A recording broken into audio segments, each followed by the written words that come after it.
Okay, to this now. The internet has many ways to enhance learning for children, and this includes accessing information and educational apps, to mention a few. But it also comes with its own set of risks. Now, according to UNICEF, more than 95% of South African children between grades 4 and 11 are accessing the internet with very little parental supervision. To unpack this further, we're joined by Anna Collard, a Senior Vice President of Content Strategy and Evangelist at Know Before 4 Africa, a platform that drives cybersecurity awareness. Good afternoon to you, Anna, and thank you so much for your time. 95%, my goodness, is a very staggering number of parents that are not aware what their children are accessing on the internet. Now, talk us through the real story of the South African mother whose son was exposed to harmful online content and the lessons that we can learn.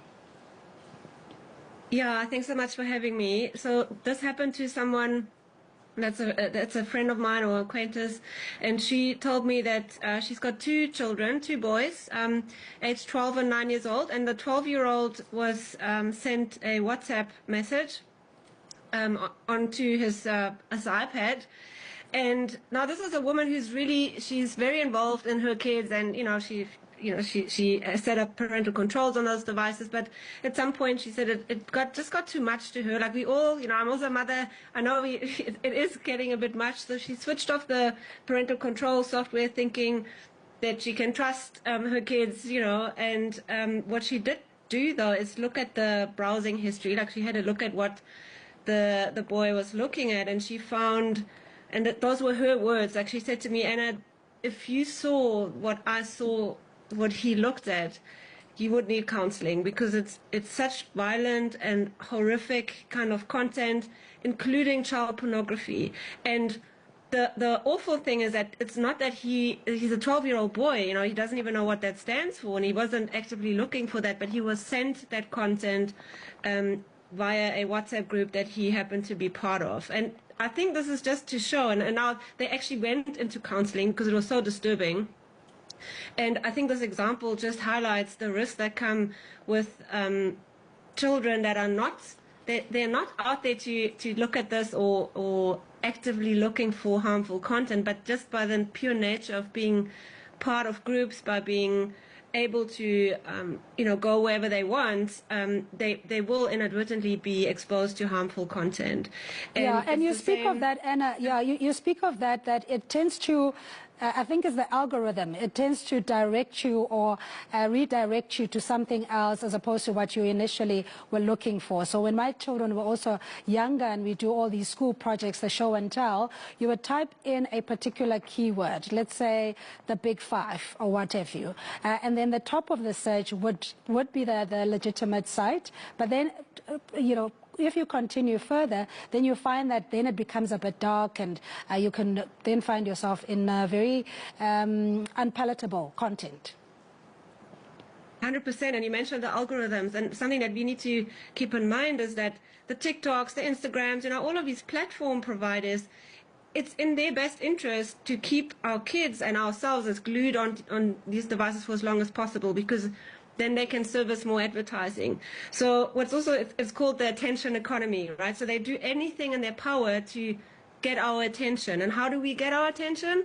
It's through, unfortunately, through sad, through angry, through emotional content. And this is exactly why if you are a teenager or an adolescent and you go on TikTok and you're looking for inspirational content, the algorithm will eventually serve you content that might be suicide ideation. It might be saying, well, you're looking for inspirational content, you might be depressed, and sort of serve you content that is not helpful, it's actually harmful to the viewer, but it uses those psychological techniques to keep them glued for longer.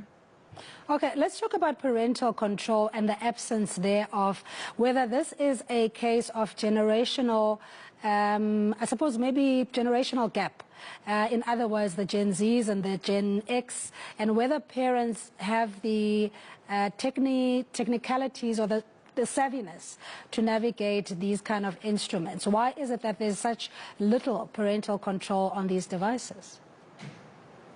To be honest, I think it comes down to just overwhelm. We all have our busy lives, we have to deal with work, and then we sort of have this perception that surely if the platform providers or these devices, they should have our children's best interest at heart. And unfortunately, they really don't. And as a parent, this is really why I appreciate having the opportunity to talk here. And obviously, there's lots of parent-led initiatives that are now being driven in the country, such as the Smartphone Free Childhood Initiative, where we wake up and spread the word to tell people, listen, you wouldn't send your child out in Joburg city center in the middle of the night, right? But by giving them a smartphone, by giving them a device that is unrestricted, that's exactly what you're doing. In fact, worse, because the opportunity to get exposed to scammers, fraudsters, there's one type of scam called financial sextortion. They specifically target adolescents, to predators, to grooming, to even drug dealers. They're notorious on Snapchat.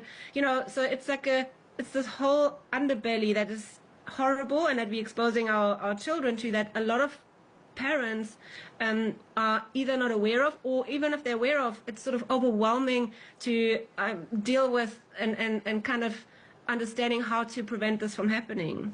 Yeah, and I think, like you were saying, maybe a sense of helplessness as well, because on the one side, the world is moving so rapidly, and you also don't want to deny the children their privacy, be it when they're studying or that kind of thing, but you obviously have to be aware of where and what they are doing online. Talk us through the Digital Parent Pact and what that does for community-driven initiatives when it comes to cybersecurity. Yeah, so this is actually a global movement, and it's based on, and in fact, it's actually based on a book by Jonathan Haidt. He's a researcher who wrote The Anxious Generation, and basically he has three things that he says we should be doing as responsible parents. The one is to delay access to smartphones in particular and social media for as long as possible. Minimum 13 for smartphones, minimum 16 for social media. And we've just seen Australia coming out with a law, or proposing a law that actually makes this, makes it illegal for adolescents under 16 to be on social media. So delay is the first thing that's being driven there. The second one is to advocate for smartphone-free schools. And the third one is to then foster more real-life play and basically take away the motivation. Like if somebody is really engaged and happy in the real life and has more activities there, then there's less reason for them to be glued and doom scroll on social media. So those are the three main goals of this initiative. And in South Africa, this pact has also is making the rounds through the Smartphone Free Childhood Initiative. And basically what you could do as a parent, and this is the beauty of sort of collective action, is that all it takes is 20% of your kids' peer parents. So 20% of your class, let's say there's 30 kids in the classroom, you actually only need 5 of them to sign the pact, and then that whole argument of, yeah, but everybody else is on it is no longer valid, right? Because now you have enough significant mass to say, no, actually, not everyone is on it, and not everybody needs to be on it. And if they really have a safety concern, which I get in South Africa, that's a thing, give them a flip phone, or, one of those like old school phones. They don't have to have a smartphone. They don't need to be on these platforms or these, social media environments that enable the harmful content, that enable, and it's not just actually the scammers and the predators, it's also just the tech addiction and the sort of mental health issues that come with that. So if you can, and you have to have a phone for your child, then give them I don't want to call it dumb phone, but like a flip phone, right? That doesn't necessarily give them access to the internet.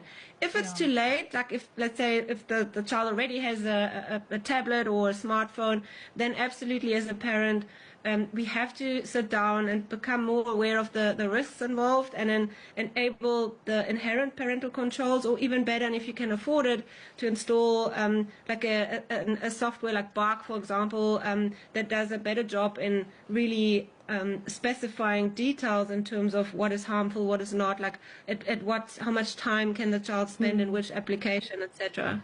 Yeah, yeah, really we appreciate, because I think you've even given parents survival tools as well in how to navigate this digital age and monitoring what the children consume as well.